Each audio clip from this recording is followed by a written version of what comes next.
Halo semua, hari ini kita akan membahas jenis rasio keuangan, yaitu rasio solvabilitas.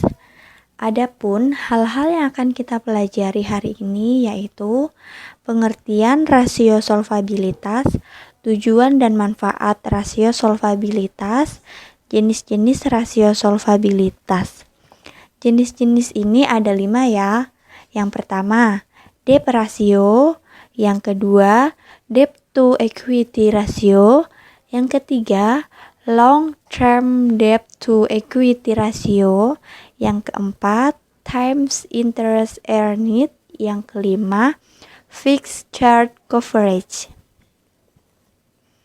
Kita langsung masuk ke pengertian rasio solvabilitas atau sering disebut dengan leverage ratio. Rasio solvabilitas merupakan rasio yang digunakan untuk mengukur sejauh mana aktiva perusahaan dibiayai dengan hutang. Artinya, berapa besar beban utang yang ditanggung perusahaan dibandingkan dengan aktivanya. Dalam arti luas, rasio solvabilitas digunakan untuk mengukur kemampuan perusahaan dalam membayar seluruh kewajibannya, baik kewajiban jangka pendek maupun jangka panjang apabila perusahaan tersebut dilikuidasi atau dibubarkan. Menurut Fred Weston, rasio solvabilitas memiliki beberapa implikasi. Di antaranya yang pertama, kreditor mengharapkan ekuitas atau dana yang disediakan pemilik sebagai margin keamanan. Artinya, jika pemilik memiliki dana yang kecil sebagai modal, resiko bisnis tersebar akan ditanggung oleh kreditor. Yang kedua, dengan pendanaan melalui hutang, pemilik memperoleh manfaat berupa tetap dipertahankannya penguasaan atau pengendalian perusahaan. Yang ketiga, pemilik perusahaan mendapat penghasilan lebih dari dana yang dipinjamkannya dibandingkan dengan bunga yang harus dibayarnya. Pengembalian kepada pemilik diperbesar. Tujuan perusahaan menggunakan rasio solvabilitas. Pertama, untuk mengetahui posisi perusahaan terhadap kewajiban kepada pihak lainnya atau kreditor. Kedua, untuk menilai kemampuan perusahaan dalam memenuhi kewajiban yang bersifat tetap, seperti angsuran pinjaman termasuk bunga. Ketiga, untuk menilai keseimbangan antara nilai aktiva, khususnya aktiva tetap, dengan modal. Keempat, untuk menilai seberapa besar aktiva perusahaan dibiayai oleh hutang. Kelima, untuk menilai seberapa besar pengaruh utang perusahaan terhadap pengelola aktiva. Keenam, untuk menilai atau mengukur seberapa bagian dari setiap rupiah modal sendiri yang dijadikan jaminan utang jangka panjang. Dan ketujuh adalah untuk menilai berapa dana pinjaman yang segera akan ditagihkan terdapat sekian kalinya modal sendiri yang akan dimiliki. Manfaat perusahaan menggunakan rasio solvabilitas. 1. Untuk menganalisis kemampuan posisi perusahaan terhadap kewajiban kepada pihak lainnya. 2. Untuk menganalisis kemampuan posisi perusahaan memenuhi kewajiban yang bersifat tetap, seperti angsuran pinjaman bunga. 3. Untuk menganalisis keseimbangan antara nilai aktiva, khususnya aktiva tetap dengan modal. 4. Untuk menganalisis seberapa besar aktiva perusahaan dibiayai oleh utang. 5. Untuk menganalisis seberapa besar pengaruh utang perusahaan terhadap pengelolaan aktiva. 6. Untuk menganalisis atau mengukur berapa bagian dari setiap rupiah modal sendiri yang dijadikan jaminan utang jangka panjang. 7. Untuk menganalisis berapa dana pinjaman yang segera akan ditagihkan, terdapat sekian kalinya modal sendiri yang dimiliki. Jenis-jenis rasio solvabilitas. Yang pertama, yaitu debt to asset ratio atau debt ratio. Merupakan rasio utang yang digunakan untuk mengukur perbandingan antara total hutang dengan total aktiva menganalisis. Rumusnya adalah total debt atau hutang per total aset. Berikut adalah contohnya, adalah komponen laporan keuangan pada suatu perusahaan di mana ada total aktiva dan utang di tahun 2005 dan 2006. Total aktiva pada tahun 2005 sebesar 4.200 dan total hutang sebesar 2.050. Untuk tahun 2005, debt to asset ratio kita hitung menjadi 2050 per 4.200 sama dengan 0,488 dibulatkan menjadi 49%. Rasio ini menunjukkan bahwa 49% pendanaan perusahaan dibiayai dengan utang untuk tahun 2005, artinya bahwa setiap Rp10 pendanaan perusahaan sebesar Rp49 dibiayai oleh utang dan Rp41 dibiayai oleh pemegang saham. Dan untuk tahun 2006, perhitungan debt to asset ratio-nya adalah 1.900, yaitu total utang per total aktiva sebesar 4.000, sama dengan 0,475 dibulatkan menjadi 48%. Rasio ini menunjukkan bahwa 48% pendanaan perusahaan dibiayai dengan utang untuk tahun 2006. Artinya bahwa setiap 10% pendanaan perusahaan sebesar Rp48 dibiayai oleh hutang dan Rp42 dibiayai oleh pemegang saham. Analisisnya adalah jika rata-rata industri 35%, debt to asset ratio perusahaan masih di bawah rata-rata industri sehingga akan sulit bagi perusahaan untuk memperoleh pinjaman. Yang kedua, kondisi tersebut juga menunjukkan perusahaan dibiayai hampir separuhnya dengan hutang. Jika perusahaan bermaksud menambah utang, perusahaan perlu menambah dulu ekuitasnya.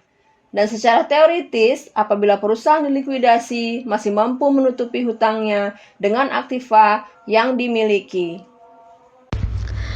Debt to equity ratio merupakan rasio yang digunakan untuk menilai utang dan ekuitas. Rasio ini dicari dengan membandingkan antara seluruh utang, termasuk utang lancar dengan seluruh ekuitas. Rasio ini berguna untuk mengetahui jumlah dana yang disediakan peminjam kreditur dengan pemilik perusahaan. Adapun rumus debt to equity ratio adalah total utang dibagi ekuitas.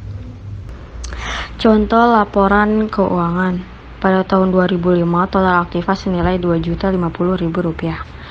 Pada tahun 2006, total aktiva senilai Rp1.900.000. Pada tahun 2005, total utang senilai Rp2.250.000. Dan pada tahun 2006, total utang senilai Rp2.100.000. Debt to asset ratio pada tahun 2005, Rp2.050.000 dibagi Rp2.250.000 sama dengan 0,911 atau yang dibulatkan menjadi 91%. Untuk tahun 2006, debt to asset ratio senilai 1.900.000 dibagi 2.100.000 sama dengan 0,904% atau dibulatkan menjadi 91%. Keterangan rasio ini menunjukkan bahwa kreditur menyediakan 91% untuk tahun 2005. Untuk setiap 100% disediakan oleh pemegang saham atau perusahaan dibiayai utang sebanyak 91%.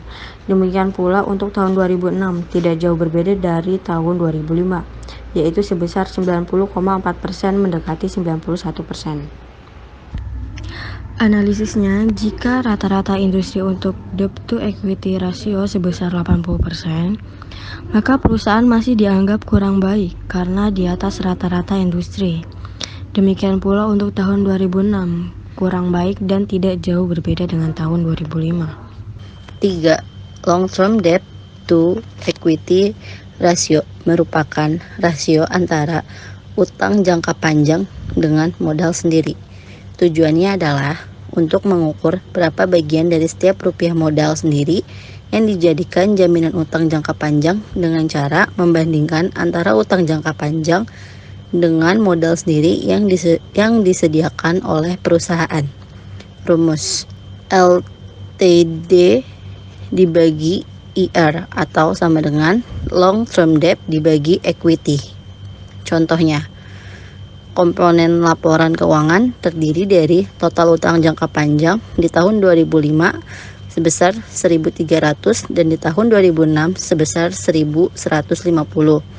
Total equity di tahun 2005 sebesar 2.250 dan di 2006 sebesar 2.100. Untuk di tahun 2005, maka kita masukkan ke dalam rumus, yaitu 1.300 dibagi 2.250, maka mendapatkan hasil sebesar 0,577. Untuk di tahun 2006 dimasukkan juga ke rumus, yaitu 1.150 dibagi 2.100. Hasilnya adalah 0,547. Times interest earned. Menurut Jeffrey Hudson, times interest earned merupakan rasio untuk mencari jumlah kali perolehan bunga atau kemampuan perusahaan untuk membayar biaya bunga seperti coverage ratio. Rumus times interest earned adalah EBIT dibagi interest. EBIT adalah earning before interest and tax atau laba sebelum bunga dan pajak. Interest adalah biaya bunga. Contoh untuk mencari time interest earned terdapat pada data berikut.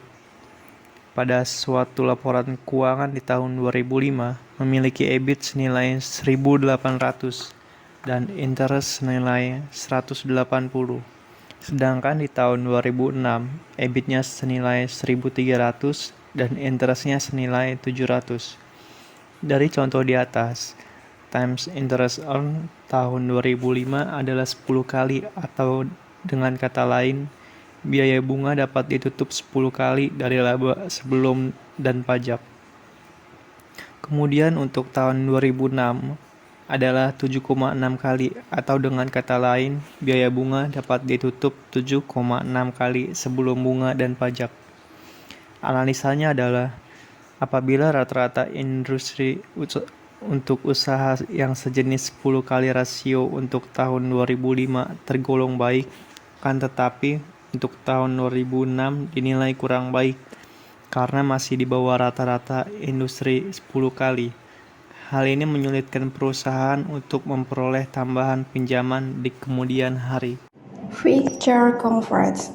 Fixed coverage atau lingkup biaya tetap merupakan rasio yang menyerupai times interest earned ratio.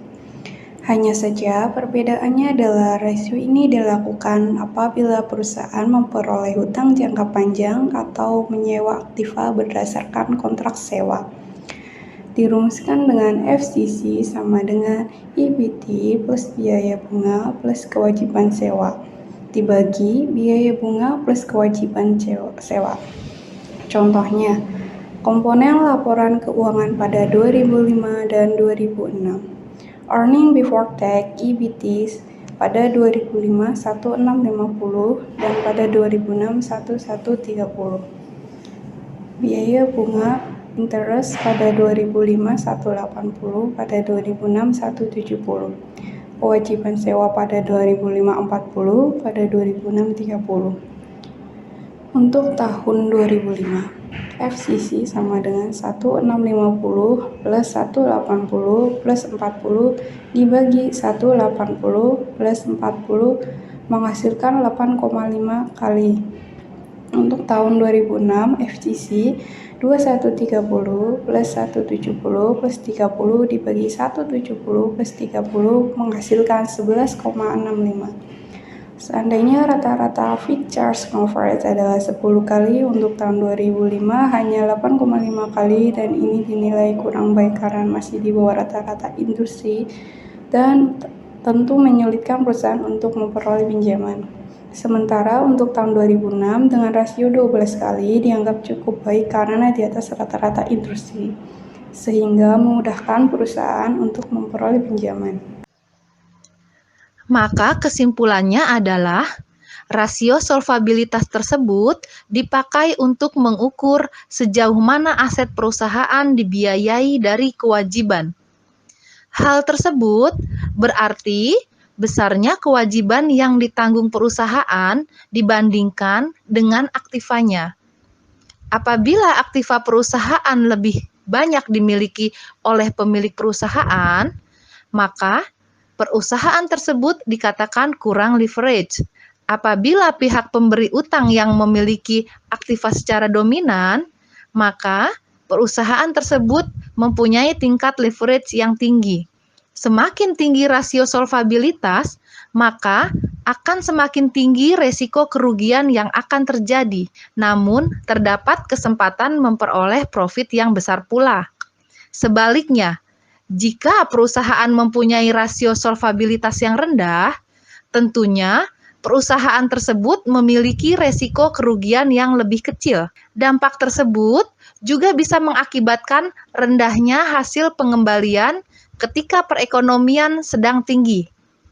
Demikian presentasi ini, semoga dapat bermanfaat bagi kita semua. Terima kasih. Wassalamualaikum warahmatullahi wabarakatuh.